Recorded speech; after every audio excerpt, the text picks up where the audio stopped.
तो आज इस श्लोक का, इस अध्याय का ये लास्ट श्लोक है और इसको समझने का प्रयास करें।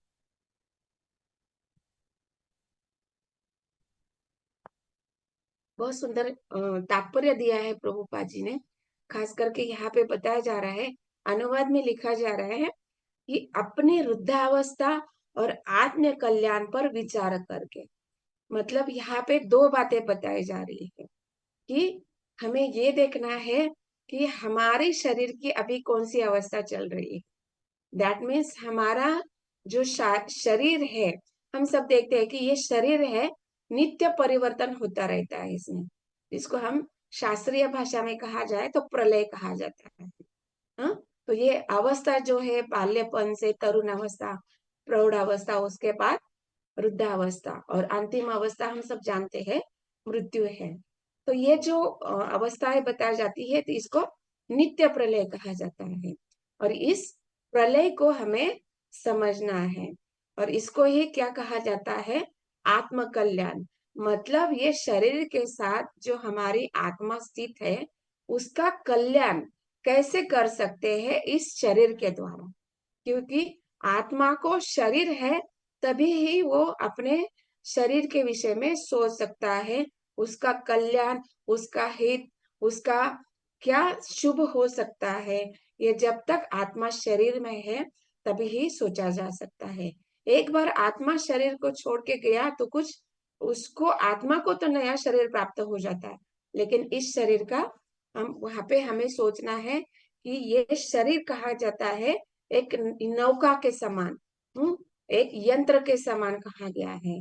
यह यंत्र को हमें ऐसे उपयोग करना है जिससे हमारी आत्मा का कल्याण हो।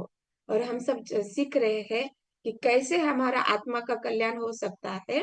तो हमें नियमित रूप से संग प्राप्त करना है, वैष्णव का संग प्राप्त करना है, शास्त्रों का अध्ययन करना है, नियमों का पालन करना है, जप करना है।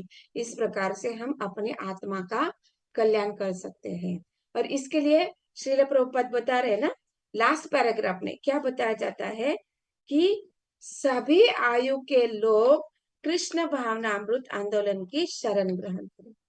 अभी यहाँ पे तात्पर्य में, अनुवाद में क्या बताया जा रहा है कि राजा उत्तानपाद वृद्धावस्था को समझ चुके हैं और वो आत्म कल्याण चाहते हैं।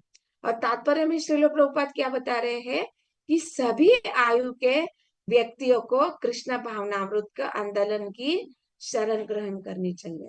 दैट मीन्स क्या बताया जा रहा है कि हमारी जो भी अवस्था है, हम चाहे बचपन में हो, हमारी खेल कूद की आयु हो, या तरुण अवस्था हो, या प्रौढ़ अवस्था हो, या वृद्धावस्था हो, किसी भी अवस्था में ये हमारे लिए अनिवार्य है। दैट मीन्स हमें ये करना ही है कि हमारे आत्म कल्याण के लिए हमारी ये जो कृष्ण भावना भावी संस्था जो है, ये जो आंदोलन श्रील प्रभुपाद जी ने हमें दिया है, उसकी शरण ग्रहण करके हम अपनी आत्मा का कल्याण कर सकते हैं। यही बात यहाँ पे श्रील प्रभुपाद बता रहे हैं कि हम चाहे जिस भी अवस्था में, जैसे अभी ध्रुव महाराज ने कितना सुंदर उदाहरण हमारे लिए स्थापित कर रखा है कि बाल्य अवस्था से अगर भक्ति करो या तरुण अवस्था में करो, यहाँ पे आयु की कोई मर्यादा नहीं बताई गई। चाहे जिस भी अवस्था में आप भक्ति कर सकते हो और भक्ति के द्वारा आप भगवान को प्राप्त कर सकते हो। और यही बात बताया जा रहे हैं कि मनुष्य का जीवन क्या बताया जा रहा है, श्रील प्रभुपाद तात्पर्य में लिखा है कि लोग तपस्या नहीं कर रहे हैं। क्या आजकल यह संभव नहीं कि लोग अपना घर छोड़कर जंगल जाकर तपस्या करें। अभी यहाँ पे तपस्या की भी व्याख्या बताई जा रही है कि तपस्या मतलब क्या बताया जा रहा है कि अपनी जो अवस्था को समझते हुए हमारा कर्तव्य क्या है उसको समझना है। दैट मीन्स हम जिस अवस्था में है, हमारे उसके उस अवस्था में हमारे शारीरिक अवस्थाएं कुछ होती है, उसके अनुसार कुछ कर्तव्य होते हैं। हम जिस आश्रम में है उसके अनुसार हमारे कर्तव्य है, वो जिस वर्ण में है उसके अनुसार हमारे कर्तव्य होते हैं। इसको समझकर इसके अनुसार शास्त्र में जो विधि विधान प्रभुपाद जी द्वारा अनु क्या ट्रांसलेट किए गए हैं, और जो भगवान द्वारा बताए गए जो आदेश है, जिसको हम समझने का प्रयास कर रहे हैं, इसके अनुसार अगर हम हमारा जीवन व्यतीत करते हैं, तो उसको कहा गया है कि हम इस घर में रहते हुए, इस भौतिक संसार में रहते हुए हम तपस्या कर रहे हैं। दैट मीन्स हम शास्त्रों के अनुसार कार्य जब कर रहे हैं, भगवान प्राप्ति का ये जो जब हमारा उद्देश्य होता है, हमारा लक्ष्य जो है कि भगवान का प्राप्त करना, हमारा आत्मा का कल्याण करना, जब ये उद्देश्य से हम जो कार्य कर रहे हैं, इसको ही तपस्या कहा गया है। तो तपस्या तो अलग अलग होती है, जैसे शारीरिक तपस्या है, वांछिक तपस्या है, मतलब मन से किए जाने वाली तपस्या है, और क्या शाब्दिक तपस्या, मनसा वाचा तथा कर्मण। ये जो प्रकार की जो तपस्या है, इसको हमें समझना है। और ये इसको समझने के लिए हमें ये प्रामाणिक जो संस्था है उसका ग्रहण करना है, और वहां पे गुरु का आश्रय लेके हमें इसको विधि को समझना है। तभी हम इस जो आत्म कल्याण है उसके मार्ग पर हम स्थित हो जाते हैं, और उसके अनुसार हमारा सारा जो तपस्या का जो विधि है, हमारा मन के द्वारा, हमारे कर्म के द्वारा तथा हमारे वाचा के द्वारा हम इसको करते हैं। जैसे हमारे आचार्यगण हमें बताते हैं कि हमारा कार्य कैसे होना चाहिए। तो तपस्या के लिए क्या बताया जाता है, श्रील रूप गोस्वामी जो है, हमारे जो संस्था के आचार्य है, उन्होंने बताया है कि वाचो वेगम मनसा क्रोध वेगम जीवा वेगम उदर उपस्थ वेगम। मतलब जब हम ये सारी जो इंद्रिया है, इसको संयमित करके इन सारे वेगों को हमें नियंत्रित करना है। तो पहले कहाँ से शुरुआत होता है, वाचा वेगम, जीवा से शुरू होता है। तो जीवा के दो कार्य है, एक तो प्रसाद ग्रहण करना, दूसरा हरि नाम करना। भगवान के नाम, गुण, रूप, लीला, धाम, पार्षद, भगवान का जो सुंदर स्वरूप है, सच्चिदानंद स्वरूप है, उसका गुणगान करना। तो यहाँ से शुरू होकर कहाँ तक होता है, ये सारे जननेन्द्रिय उपस, यहाँ तक वो पहुंच जाता है। जहाँ जैसे कि हम देखते हैं ना, ये सीधी रेखा से शुरू होता है, जीवा उदर उपस्थ।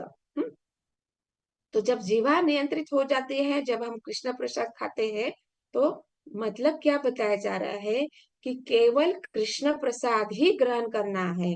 तो ये हमारे लिए तपस्या कही गई है। भक्तों के लिए ये जीवा की तपस्या है कि केवल भगवान का उच्चिष्ट ही श्रवण करना है। और दूसरी तपस्या क्या है, केवल भगवान का ही गुणगान करना है, भगवान के ही विषय में चर्चा करनी है, कोई किसी प्रकार का प्रजल्प हमें नहीं करना है। तो ये हमारे लिए, भक्तों के लिए, ये जीवा की तपस्या है। और ये जब करने लगते हैं, तो हमारा जो मन है अपने आप नियंत्रित होने लगता है। जैसे इंद्रिय का केंद्र बिंदु क्या है, मन है। ये जो 11th इंद्रिय कहा गया है, मन, जो सारे इंद्रियों का केंद्र बिंदु है। जब मन में विचार आता है, तो इंद्रिया एक्टिवेट हो जाती है उस कार्य करने के लिए। लेकिन जब हम कृष्ण प्रसाद ग्रहण करने लगते हैं, तो हमारा ये जो मन है, ये जो मन सबसे बड़ा इंद्रिय है, जिसको कभी कभी शत्रु कहा जाता है और कभी कभी मित्र कहा जाता है। तो इसको, मन को हमें शत्रु की अवस्था को बदलकर मित्रता की अवस्था पर लेकर आना है। और इसको कैसे किया जाता है, ये गुरु हमें मार्गदर्शन करते हैं कि जब हम कृष्ण प्रसाद खाएंगे, जब हम भगवान का नाम लेंगे, ये जो कार्य है जीवा के द्वारा, इन दो कार्यों को करेंगे, तो ये मन कैसे होगा, अपने आप नियंत्रित होगा। और इस प्रकार मन के द्वारा जो सूक्ष्म कार्य होते हैं, जैसे काम, क्रोध, लोभ, लोह, मोह, मत्सर, सारे जो इंद्रिय के जो सूक्ष्म कार्य है, ये भी अपने आप नियंत्रित होने लगते हैं। तो इस प्रकार से हम ये सारे जो वेगों को हम नियंत्रित कर सकते हैं। और यही भक्तों के लिए तपस्या कहा गया है। क्योंकि जैसे उस समय में राजा अपनी अवस्था को देखते हुए आत्म कल्याण के लिए वन में जाना चाहते हैं और वो वन के लिए निकल भी गए हैं। जैसे ध्रुव महाराज आत्म कल्याण के लिए वन में गए और उन्होंने कठिन तपस्या की। लेकिन बताया जा रहा है कि इस कलयुग के समय में हमारे लिए ना तो कोई जंगल है और ना ही जंगल में जाकर हम तपस्या कर सकते हैं, क्योंकि हमारा जो ये शरीर है, ये शरीर इतना दुखदाई है, इतना कष्ट देता है। भले हम हमारे शरीर को नियंत्रित कर पाएंगे, लेकिन इंद्रियों को नियंत्रित करना, मन को नियंत्रित करना, ये जो षड विकार है, इनको नियंत्रित करना बहुत कठिन है। और खास कर के लिए कलयुग के लिए ये जो वन में जाकर तपस्या करना, इसका निषेध किया गया है। ये कहीं पे भी संस्तुत नहीं किया है कि कलयुग का जीव जाकर वन में तपस्या करे। जैसे हमारे आचार्य हमें आचरण से सिखाते हैं कि भक्तों को, एक वैष्णव को किस प्रकार की तपस्या करने हैं। जैसे गुरु वगैरह जो है, गुरुवर्य जो आज के जो गुरुओं को हम देखते हैं, वो भी तपस्या में स्थित है। वो भी अपने आत्म कल्याण के लिए कार्य कर रहे हैं। कैसे? वो कोई वन में जाकर तपस्या नहीं कर रहे, वो हमारे साथ में रह के, हमारे बीच में रह के, हमारे जैसे ही कार्य कर रहे हैं, लेकिन उनकी जो चेतना है वो अत्यंत उच्च स्तर पर है। तो यहाँ पे क्या बताया जा रहा है, तपस्या मतलब क्या? हमारी चेतना को अत्यंत उच्च स्तर पर लेकर जाना है, शुद्ध सत्व स्तर पर लेकर जाना है। दैट मीन्स हमारी जो अवस्था है, ये जो भौतिक अवस्था है, हम जो अलग अलग अवस्था में रह रहे हैं, ये कैसी है? यहाँ पे चेतना तो है, लेकिन उतनी विकसित नहीं हुई। इसलिए श्रील प्रभुपाद तात्पर्य बता रहे हैं कि हमें कृष्ण भावनामृत आंदोलन का जब हम शरण ग्रहण करते हैं, तो हमारी चेतना जो है, ये जो भौतिक चेतना है, ये धीरे धीरे धीरे धीरे इन सारे भक्तिमय कार्य करने से हमारी चेतना शुद्ध होने लगती है। ये कैसे होती है? जैसे तमोगुण से रजोगुण में आने लगती है और रजोगुण से हम सतोगुण में आने लगते हैं। और जब सतोगुण में हमारे सारे कार्य सिद्ध होने लगते हैं, शुद्ध सात्विक स्तर पर जब हमारे कार्य होने लगते हैं, उसको और भी शुद्ध बनाया जाता है भक्ति योग के विधि से। और जब भक्ति योग के विधि से हमारे कार्य शुद्ध होने लगते हैं, तब हम विशुद्ध सत्व स्तर पर आने लगते हैं। दैट मीन्स हमारी जो तीन प्रकृति द्वारा ये जो भौतिक अवस्था है, इसको हम परे मतलब लांग जाते हैं और इसको लांग कर हम शुद्ध भक्तिमय अवस्था को प्राप्त करते हैं। और इसको हमारे गुरु हमें दिखाते आचरण से कि कैसे एक जीव इस भौतिक जगत में रहते हुए भी ये जो तपस्या बताई गई है, भक्तों के लिए तपस्या बताई गई है। जैसे यहाँ पे श्रील प्रभुपाद बता रहे हैं कि इस आंदोलन में आप जब शरण ग्रहण कर लेते हैं, तो चार प्रकार की मुख्य तपस्या बताई जाती है। क्या? कि अवैध मैथुन, मतलब यहाँ पे क्या बताया जा रहा है कि ये जो हमारी इंद्रिया है, इसको संयमित करना है। मद्यपान के द्वारा, दूत क्रीड़ा, मांस भक्षण, ये सब क्या है? ये वाचो वेगम मनसा क्रोध वेगम, ये सारी जो चार नियम है, इसके द्वारा ये जो वाचो वेगम, मनसा क्रोध वेगम, जीवा वेगम, उदर उपस्थ वेगम, ये सारे जो वेग है, ये अपने आप नियंत्रित होने लगते हैं। तो इसके लिए हमें कोई तपस्या, कोई कठिन प्रयास नहीं करना पड़ता है। जैसे एक योगी को, एक ध्यानी को, एक जो सन्यासी है, जो योग के द्वारा जो तपस्या करते हैं, उनको ये सारे जो इंद्रिया है नियमित करना बहुत कठिन होता है। लेकिन हमारी ये जो कृष्ण भावना भावित जो आंदोलन है, ये जो संस्था है जो श्रील प्रभुपाद जी ने स्थापित किए हैं, ये बहुत सरलता से इन चार नियमों का पालन करने से हम उस तपस्या के स्तर पर सिद्ध हो जाते हैं। और इस तपस्या का फल क्या प्राप्त होता है? हम हमारी चेतना शुद्ध करके, हम अपनी चेतना को शुद्ध करके उस सिद्ध अवस्था तक पहुंच जाते हैं। हम अपनी भौतिक अवस्था को बदलकर हम आध्यात्मिक स्तर पर पहुंच जाते हैं, केवल इन 4 नियमों को पालन करने से।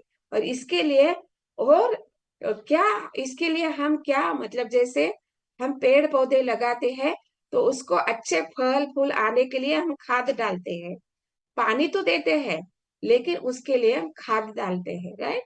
तो जिससे अच्छे फल फूल का उत्पादन हो सके। तो इसके लिए इन 4 नियम को जब हम पालन कर रहे हैं, तो ये जो हमारे हृदय में जो भक्ति का बीज है वो अंकुरित होता है। और ये भक्ति का बीज जब अंकुरित होता है और इन नियमों को पालन करने से एक छोटा सा पौधा बन जाता है। और इस पौधा जब को हम इन जप के जो जप के द्वारा जो खाद हम इस भक्ति को पौधा को डालते हैं, तो ये एक लता में बदल जाता है। मतलब क्या कि इस जब ये हरि नाम संकीर्तन के द्वारा या हरि नाम का जब बहुत शुद्ध रूप से हम ध्यान पूर्वक करने लगते हैं, तो ये जो भक्ति का पौधा हमारे हृदय में अंकुरित हो चुका है, एक पौधा का स्वरूप ले चुका है, ये लता बन जाता है। और ये लता जब बनने लगती है तो इसका हरि नाम संकीर्तन से, नाम जप से उसका प्रोटेक्शन होता है, उसका संरक्षण होता है।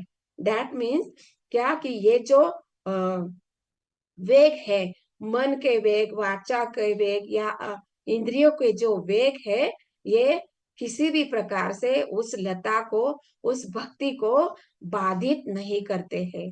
जिस प्रकार एक छोटे से पौधों को हमें अनेक अनेक प्रकार से जीवों की रक्षा करनी होती है, या वहां पे कुछ तृण आदि भी उत्पन्न होते हैं जो उस लता को बाधित कर सकते हैं।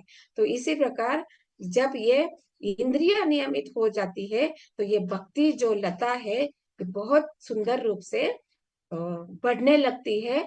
और इतना बढ़ती है, इतना बढ़ने लगती है, जैसे हम जब शुद्ध स्तर पर आते हैं तो ये भक्ति लता कहाँ पहुंच जाती है, इस भौतिक जगत को पार करके वो भगवान के धाम में, आध्यात्मिक धाम में पहुंच जाती है।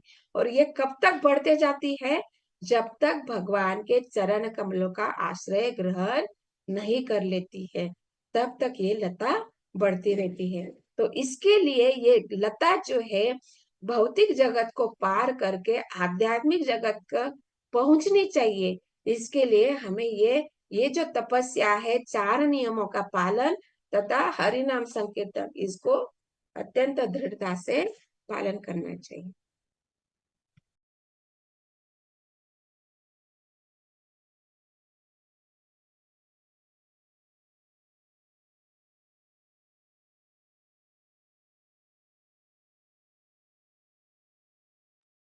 हरे कृष्ण। तो जब हम इस प्रकार से नियमों का पालन करेंगे, दैट मीन्स हमारे लिए यह तपस्या बताई गई है कि ये मतलब यहाँ पे ये क्यों हम चर्चा कर रहे हैं कि हमारे लिए तपस्या करना मतलब वन में जाकर तपस्या करना नहीं है।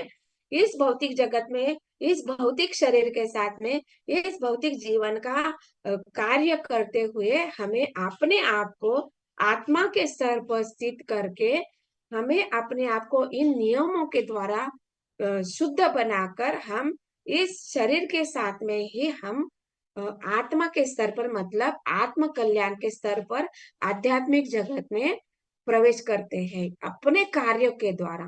और जब हम इस शरीर को छोड़ेंगे तो हम निश्चित रूप से आध्यात्मिक जगत में प्रवेश करेंगे। तो मतलब तपस्या करने के लिए हमें वन में जाने की आवश्यकता नहीं है। लेकिन यहाँ पे बताया जा रहा है कि राजा उत्तानपाद वन में जाकर तपस्या करना चाहते हैं, और ध्रुव महाराज ने भी तो वन में जाकर तपस्या किया। मतलब ये क्यों क्यों बताया जा रहा है कि उनके लिए उस युग के लिए ये बताया जाता है कि उस युग के लिए तपस्या करना मतलब वन में जाकर तपस्या करना, भगवान को प्राप्त करना, ये उस युग के लिए था। लेकिन कलयुग के लिए यह कहीं पर भी ऐसा नहीं बताया गया है कि आपको वन में जाना है। तो यहाँ पे यही बात यहाँ पे बताया जा रहा है कि हमें जिस किसी भी अवस्था में हम भले बाल्य अवस्था में हो, प्रौढ़ अवस्था, तरुण अवस्था में हो, या फिर वृद्ध अवस्था में क्यों ना हो, हमें अपने आत्म कल्याण के विषय में सोचना है। और यही जब हम सोचने लगते हैं तो हम सोचने लगते हैं कि अभी तपस्या कैसे की जाए। तो इसके लिए हमें श्रील प्रभुपाद जी ने ये कृष्ण भावना भावी संस्था हमें दे रखी है। और इस जब राजा मतलब ये जो राजा उत्तानपाद या ध्रुव महाराज का जो समय था, वो उस समय में उनके लिए वो वन गमन जाकर तपस्या करना था। अभी यहाँ पर एक शब्द भी आया है जैसे राजर्षि। जैसे कल माता जी ने हम लोगों ने बताया कि राजश्री का क्या अर्थ बताया गया है कि जो राजा इन सारे भक्ति योग के जो विधि है उसको बहुत अच्छे से जानते हैं। साथ ही साथ इस विधि को जानने के साथ साथ वो भगवान को बहुत अच्छे से तत्वतः भगवान को जानने वाले विद्वान भी होते हैं। क्योंकि वो गुरु के द्वारा जो उस समय में जो शासन करते थे जब राजा, तो हमेशा ही हम लोग देखते हैं कि जब हम इतिहास में देखते हैं कि जो राजा थे वो क्या करते थे, एक ब्राह्मण के द्वारा कैसे राज्य शासन किया जाए, प्रजा को कैसे सुख सुविधा प्रदान करना चाहिए, इसका ज्ञान रखते थे। और ब्राह्मणों के द्वारा मार्गदर्शन प्राप्त करते थे। मतलब क्या, भगवान की जो प्राप्ति का जो विधि विधान है, भक्ति योग का पालन वो स्वयं करते थे। और अपने आचरण से, अपने कार्यों से प्रजा को ये ज्ञान जो है वो उसके लिए, ज्ञान प्राप्ति के लिए, भगवत प्राप्ति के लिए जो कुछ भी सुविधा के लिए जो संसाधन होते हैं उसको कैसे दिया जाए, इसका ज्ञान राजा को होना चाहिए। इसके लिए बताया जाता है कि भगवत गीता में 4थे अध्याय के पहले तथा दूसरे श्लोक में श्रील प्रभुपाद लिखते हैं कि ये जो आत्मज्ञान है सबसे पहले सूर्यदेव विवस्वान को बताया गया था। दैट मीन्स वहां पे हम समझ सकते हैं कि इस भूमंडल पर जो सूर्यदेव विवस्वान है उनका शासन था। और यहाँ पे सबसे पहले भगवान ने सूर्यदेव विवस्वान को ज्ञान बताया। मतलब वो क्यों वहां पे एक राजा को ही क्यों ज्ञान बताया गया, तो मतलब क्योंकि जो राजा होता है वो एक तो पहले भगवान का प्रतिनिधि माना गया है और उनके अधीन सारी प्रजा होती है। और ये राजा का कर्तव्य होता है कि राजा क्या करे कि प्रजा को हर प्रकार का सुख आनंद प्रदान करे, सुविधा प्रदान करे, ये राजा का कर्तव्य है। तो राजा राजर्षि, जब राजा राज ऋषि होता है, वो ऋषि होता है, उनको भगवान के विषय में जब तत्वता ज्ञान होता है तब वो राजा प्रजा को भौतिक सुख तो प्रदान करता है, लेकिन ये भी ध्यान रखता है कि वो जो प्रजा है आध्यात्मिक आनंद या आध्यात्मिक आनंद क्या होता है और आध्यात्मिक ज्ञान वो कैसे प्राप्त कर सके, इसके लिए भी वो बहुत प्रयास करते हैं। इसके लिए जो भी सुविधा होती है वो भी प्रदान करने वाले होते हैं। इसलिए जैसे ही भगवान ने जो ज्ञान जो इस जो परंपरा जो थी वो टूट चुकी थी, तो पहले सबसे पहले किसको ज्ञान दिया, जो 5000 वर्ष पूर्वे अर्जुन को ज्ञान दिया। तो मतलब यहाँ पे कार्य क्या बताया जाए, क्योंकि भगवान को पता है कि अभी राजा जो बनने वाले हैं वो पांडव ही बनने वाले हैं, तो इसलिए उन्होंने ये ज्ञान उनको प्रदान किया। मतलब क्या, देखिए अभी राजा जो पांडव जब राजा बनने वाले हैं, युधिष्ठिर महाराज जब राजा बनने वाले हैं, तो वो तो भगवान के पार्षद है, उनके लिए क्या ये आवश्यक है ये ज्ञान प्रदान करना? नहीं। जब भगवान के जो पार्षद होते हैं वो भगवान के संगी होते हैं, वो भगवान के साथ खेल कूद करते हैं, भगवान के साथ खाते हैं, उठते हैं, बैठते हैं, हर कार्य भगवान के साथ करते हैं, तो उनके लिए आवश्यक नहीं है। अर्जुन के लिए भी आवश्यक नहीं है ज्ञान प्रदान करना, लेकिन अर्जुन के द्वारा ये हमारे लिए ज्ञान प्रदान किया जाता है। दैट मीन्स हमें जो ज्ञान प्रदान किया जा रहा है, एक प्रकार के से जो राजा के लिए जो ज्ञान प्रदान किया जाता है वो आत्म कल्याण के लिए होता है। और यहाँ पे श्रील प्रभुपाद तात्पर्य में बताते हैं कि जैसे ये ज्ञान एक राजा को होना चाहिए, जो राजा प्रजा को भौतिक सुविधा के साथ साथ आत्म उन्नति के लिए भी सुविधा प्रदान कर सके। इसके लिए राजा को राज ऋषि होना आवश्यक होता है। लेकिन कलयुग में हम देख रहे हैं, आजकल के यहाँ पे बता रहे हैं ना कि श्रील प्रभुपाद बता रहे, आधुनिक राजनीतिज्ञ राजा उत्तानपाद जैसे सदृश महान नहीं होते हैं। दैट मीन्स आजकल के जो राजा है वो केवल राजनीतिज्ञ है, वो राज ऋषि नहीं है।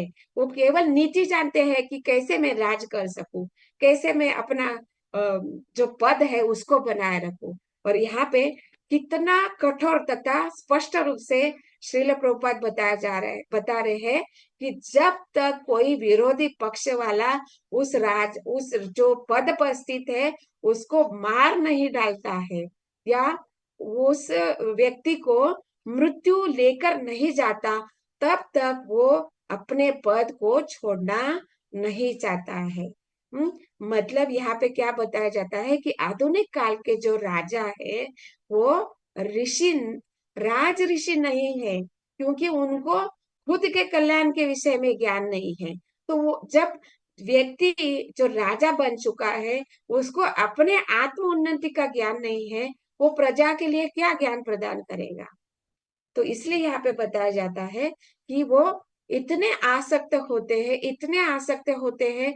और उनकी आसक्ति कैसी है, भौतिक आसक्ति है। और यहाँ पे श्रील प्रभुपाद तात्पर्य में बता रहे हैं कि ये जो राजा उत्तानपाद है वो भी आसक्त थे। कैसे, उनकी आसक्ति क्या है, यहाँ पे श्रील प्रभुपाद लिख रहे हैं, अतः उनकी आसक्तियां महान थी। क्यों महान थी, क्योंकि वे सारे जो भूमंडल है, ये जो सारा संसार है उसके सम्राट थे। कोई छोटे मोटे सीमित राज्य के राजा नहीं थे, वो पूरे भूमंडल के राजा थे। इसलिए उनकी जो आसक्ति थी वो महान इसलिए बताई गई है क्योंकि वे स्वयं राजर्षि थे। दैट मीन्स वो चाहते थे कि जो मेरी प्रजा है इस भूमंडल पर, जो भी प्रजा है, अभी प्रजा में इसमें सारे प्रकार के जो जीव योनियां है, और उस राजा का ये कर्तव्य होता है कि उनके राज्य कारभार में जो भी जीव है सभी जीवों को संरक्षण प्रदान करना। दैट मीन्स यहाँ पे पशु पक्षी पेड़ पौधे बाग बगीचे उद्यान या उनकी जो भूमि है उसका रक्षा करना, और खास करके मनुष्य की रक्षा करना, ये राजा का कर्तव्य होता है। और हम देखते हैं कि ये जो राज ऋषि जो थे वो हर जीव की रक्षा करना चाहते हैं। जैसे श्रीमद् भागवतम के पहले स्कंद में बताया गया कि किस प्रकार से राजा परीक्षित ने देखा कि कैसे एक व्यक्ति, शूद्र व्यक्ति, एक राजा का वेश धारण करके गाय को मार रहा है। तो उसके प्रति, जो गाय के प्रति दुख उनको अनुभव कर रहा है।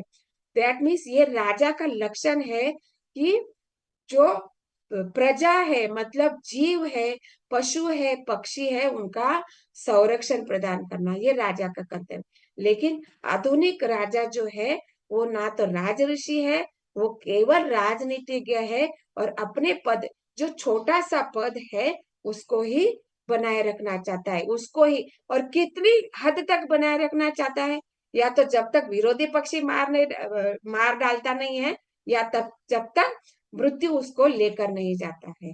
तो ये छोटी सी भौतिक अवस्था को वो बनाए रखना चाहता है। तो कितना भौतिक आसक्ति है।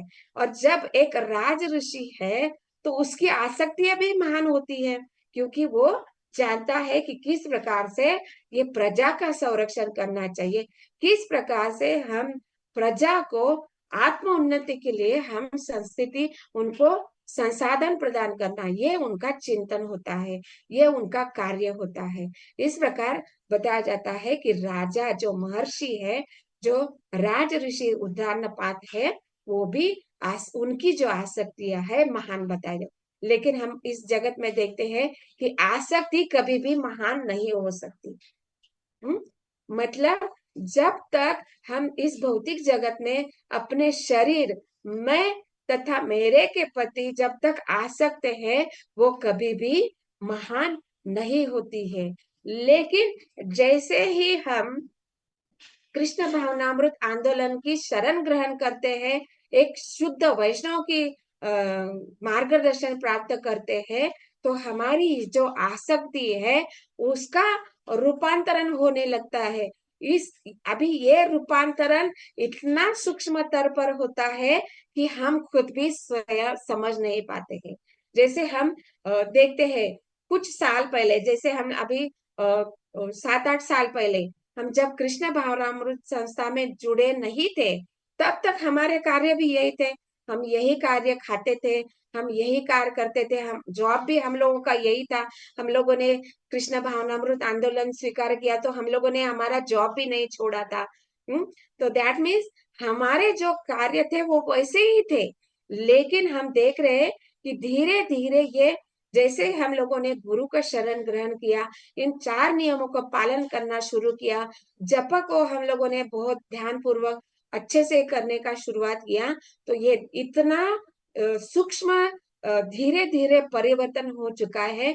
हम लोगों ने, हम जब पीछे देखते हैं कुछ साल पूर्व, अपने आप को आश्चर्य होने लगता। हम लोग सोचते अरे हम लोग पहले कैसे जीवन जीते थे, और हम अभी क्या कर रहे हैं, ये हम अपने आप को देखने लगते हैं। दैट मीन्स यहाँ पे क्या बताया जाता है कि जब हम इस विधि को अपनाने लगते हैं, तो ये जो तपस्या के द्वारा हमारा शारीरिक परिवर्तन होने लगता है। दैट मीन्स हमारे कार्य बदलने लगते हैं और हमारे मन, हृदय तथा सब कुछ बदलने लगता है। कैसे? ये पूर्ण रूप से चेतना के स्तर पर होता है। भले ही हमारे कार्य स्थूल रूप से ऐसे ही है, लेकिन हमारी चेतना यहाँ पर बदल गई है। दैट मीन्स हमारी चेतना कैसी हो गई है? कृष्ण भावना भावित हो गई है। हमारे हर कार्य भगवान के लिए, हमारा कार्य हमारे गुरु की प्रसन्नता के लिए, हमारा कार्य हमारे वरिष्ठ वैष्णव के प्रसन्नता के लिए, जो कुछ भी हमारा सेवा है, हमारा उद्देश्य है, जो हमारा आदेश हमें प्राप्त हुआ है, जो आज्ञा हमें प्राप्त हुई है, उनको पूर्ण रूप से, बहुत अच्छे प्रामाणिक रूप से, सिंसियर रूप से हमें उनको प्रसन्न करने के लिए हम जब कार्य करते हैं, तो हमारी चेतना शुद्ध होने लगती है। और ये बहुत इतना सरल यहाँ पे बताया गया है, केवल आपको 4 नियमों का पालन करना है, और इन 4 नियमों से हम बहुत अपने आप को बदल देते हैं। दैट मीन्स हम अपना जो आत्म कल्याण है, इसके लिए किसी भी प्रकार का कठिन कार्य करने की आवश्यकता नहीं है। ये अपने आप होने लगता है, इतना अपने आप होने लगता है कि हम उसके आदी होने लगते हैं। देखिए, जब शनिवार रविवार को शाम का सत्संग प्रोग्राम नहीं होता है, अभी जो शनिवार के लिए मंदिर जाते हैं, शाम का सत्संग अटेंड करते हैं, उनके लिए तो ठीक है, लेकिन हम लोग जैसे दूर रहते हैं, हम नहीं जा पाते, तो हमारे लिए प्रश्न पड़ता है, अरे आज तो क्लास नहीं है, अभी आज क्या करेंगे? तो दैट मीन्स ये जो हमारे हृदय में ये जो परिवर्तन हो रहा है, ये क्या है? ये भक्ति में जो हम तपस्या कर रहे हैं, इसके कारण हमारा रुचि बदल गया है।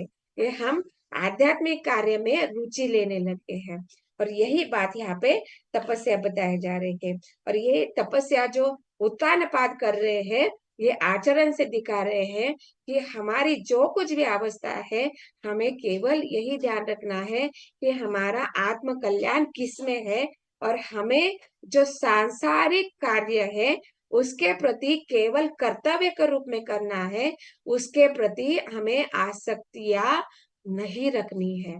और जिस प्रकार यहाँ पे बताया जाता है कि राजा उत्तानपाद की जो आसक्तियां है वो अत्यंत महान थी, फिर भी उन्होंने उन आसक्तियों को त्याग कर वन में जाना श्रेयस्कर समझा। लेकिन हम अभी सोच सकते हैं कि राजा उत्तानपाद जो है, जो उनके पुत्र स्वयं भगवान का दर्शन प्राप्त कर चुके हैं, क्या उनके लिए वन में जाकर तपस्या करना आवश्यक है? तो वैसे देखा जाए तो वो बोल सकते हैं ना कि मेरा पुत्र भगवान का दर्शन प्राप्त किया गया है, मेरा पुत्र इतना बड़ा श्रेष्ठ वैष्णव है, तो मुझे तपस्या करने की क्या आवश्यकता है? नहीं, लेकिन वो आचरण से बताते हैं कि चाहे आपके पुत्र, आपके परिजन कितने ही बड़े वैष्णव क्यों ना हो, फिर भी आपको स्वयं का जो आत्मा है, जो इंडिविजुअल सोल है, उसके लिए आपको ये करना ही है। दैट मीन्स अपने आत्मा जो भगवान से जो अलग हुआ वो जो आत्मा है, वो उसके लिए प्रयास करना है। ऐसे राजा उत्तानपाद के लिए वो कोई आवश्यक नहीं है। सोचिए, जिस राजा के बारे में भागवतम में चर्चा हो रही है, तो वो राजा तो कोई साधारण नहीं है, राइट। लेकिन वो बता रहे हैं, ये हमारे लिए शिक्षा प्रदान कर रहे हैं कि हर जीव को अपना आत्म कल्याण दे। जैसे हम देखते हैं ना कि जब राजा दशरथ एक बार आईने में खड़े थे और उनको बाल में सफेद बाल दिखाई दिया, तो उन्होंने तुरंत क्या सोच लिया कि अभी मेरे वृद्धावस्था शुरू हो गई है, अभी जो मेरे पुत्र जो है गुरुकुल में है, उनको वापस लेके आना है और उनको मेरा राज्य प्रदान करना है।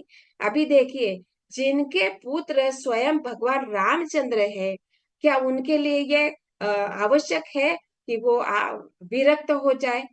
नहीं। वो तो बोल सकते हैं ना कि मेरा पुत्र स्वयं भगवान है, मुझे ये विरक्ति की क्या आवश्यकता है? नहीं। लेकिन ये जो राजा है, इसलिए उनको राज ऋषि कहा जाता है, क्योंकि वो आचरण से हमें सिखाते हैं कि कितनी भी महान आसक्तियां क्यों ना हो, वो हमें त्यागनी है। जैसे हम लोगों ने पिछले स्कंदों में देखा कि कैसे कर्दम मुनि के घर में कपिल मुनि का अवतरण हुआ है। तो जो कपिल मुनि है, जो साक्षात भगवान है, ईश्वर तत्व है, जिन्होंने सांख्य दर्शन का विवरण किया, उनको सांख्य दर्शन का प्रचार किया, वो उनके लिए, कर्दम मुनि के लिए क्या आवश्यक था वन में जाना? नहीं। दैट मीन्स यहाँ पे हमें सिखाया जा रहा है कि हमें सारी आसक्तियों को, सांसारिक आसक्ति को त्यागना है। और हमारे लिए इस कलयुग के लिए कैसा त्याग करना है? केवल हमारी सांसारिक कार्यों को रोककर हमें आध्यात्मिक कार्य के लिए उन्नति करना है। और हम लोगों के लिए, जैसे श्रील प्रभुपाद जी ने ये 4 नियम तथा जप करने के लिए बहुत जोर दिया है, इसको ही, इस तपस्या के लिए हमें और दृढ़ता से करना है। जीवन भर में तो हम कर रहे हैं, अभी भी, चाहे कोई बचपन से कर रहा है, कोई प्रौढ़ अवस्था से, तरुण अवस्था से, या वृद्धावस्था, जो भी हमारी अवस्था है, जहां से भी हम लोगों ने किया है, इसको और भी दृढ़ता से करना है, जिससे हम अपने सांसारिक कार्यों से विरक्त होकर हम भगवान के प्रति आसक्त हो जाए। मतलब यहाँ पे आसक्ति तो है, आसक्ति को हम छोड़ नहीं सकते, लेकिन आसक्ति को हमें बदलना है। हाँ, हमारी आसक्ति सांसारिक को छोड़कर आध्यात्मिक होनी चाहिए। इसलिए राजा महर्षि जो उत्तानपाद है, उनकी आसक्ति है महान बताई गई है, क्योंकि उनकी आसक्ति कैसी है?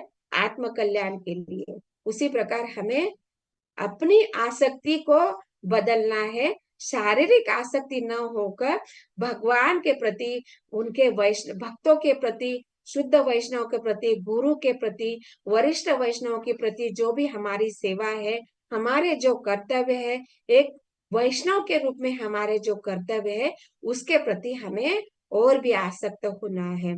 और नियमों के प्रति हमें अत्यंत दृढ़ता रहना है, दृढ़ता रखनी है। तब हम इन सारे जो मैं तथा मेरे के प्रति जो आसक्ति है, वो छूट कर भगवान, भगवान के भक्त, गुरु, वैष्णव के प्रति हमारी आसक्ति होगी, और शास्त्रों के प्रति हमारी आसक्ति बढ़ेगी, और हम इन नाम जप के प्रति हमारी रुचि बढ़ेगी। और इसी प्रकार यहाँ पे बताया जाता है कि हमें इन सारे कार्यों से विरक्ति लेनी है। मतलब क्या? आसक्ति को त्याग कर आसक्त होना है। कैसे? Detach to attach. मतलब क्या? वैराग्य को प्राप्त करना है। और कैसा वैराग्य लेना है? भौतिक कार्यों से वैराग्य लेकर हमें आध्यात्मिक कार्य के प्रति आसक्त होना है। मतलब यहाँ पर क्या बताया जा रहा है? हमारी आसक्ति को हमें छोड़ना नहीं है, लेकिन आसक्ति को हमें बदलना है। भौतिक को लेकर हमें आध्यात्मिक आसक्त होना, और यही बात यहाँ पे इस श्लोक में बताया जा रहा है। और कितना आसक्त होना है भौतिक जगत के लिए? जितना हमारा शरीर के साथ में जो कर्तव्य है उतना तक ही आसक्त होना है।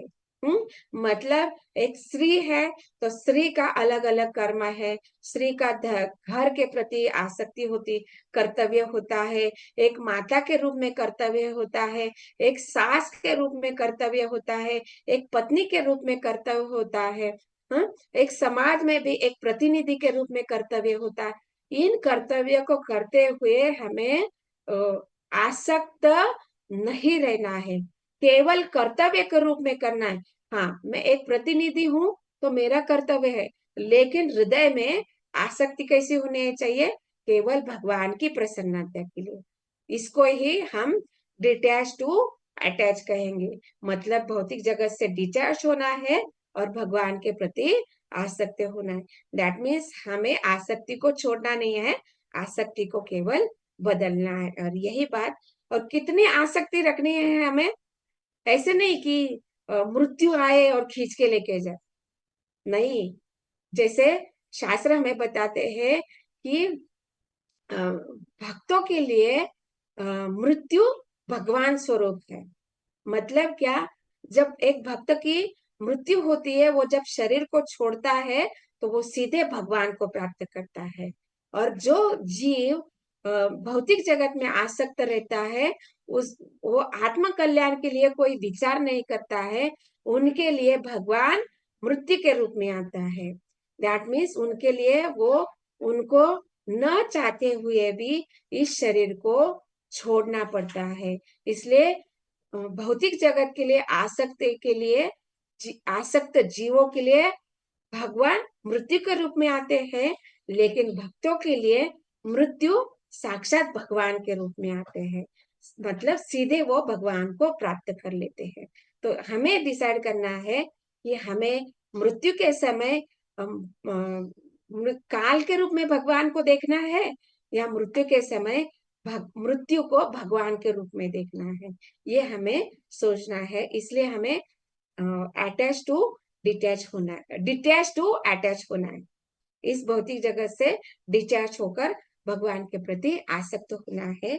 और इस प्रकार हमें कार्य करते हुए विरक्त रहकर इस जगत में कार्य करने हैं। और इस प्रकार यहाँ पे बताया जाता है कि राजा उत्तानपाद भी वन में अपने आत्म कल्याण के लिए चले गए हैं, और हमें इस जगत में, इस भौतिक संसार में रहते हुए इन जो नियमों को, जिन नियमों को श्रील प्रभुपाद बताते हैं, उनको अत्यंत दृढ़ता से पालन करते हुए हम भगवान को प्राप्त कर सकते हैं, हम अपने कल्याण के लिए कार्य कर सकते हैं। तो ग्रंथराज श्रीमद् भागवतम की जय, श्रील प्रभुपाद की जय। तो इस प्रकार श्रीमद् भागवतम के चतुर्थ स्कंद के अंतर्गत ध्रुव महाराज का घर लौटना नामक 9वें अध्याय के भक्ति वेदांत तात्पर्य पूर्ण हुए। ग्रंथराज श्रीमद् भागवतम की जय, श्रील प्रभुपाद की जय।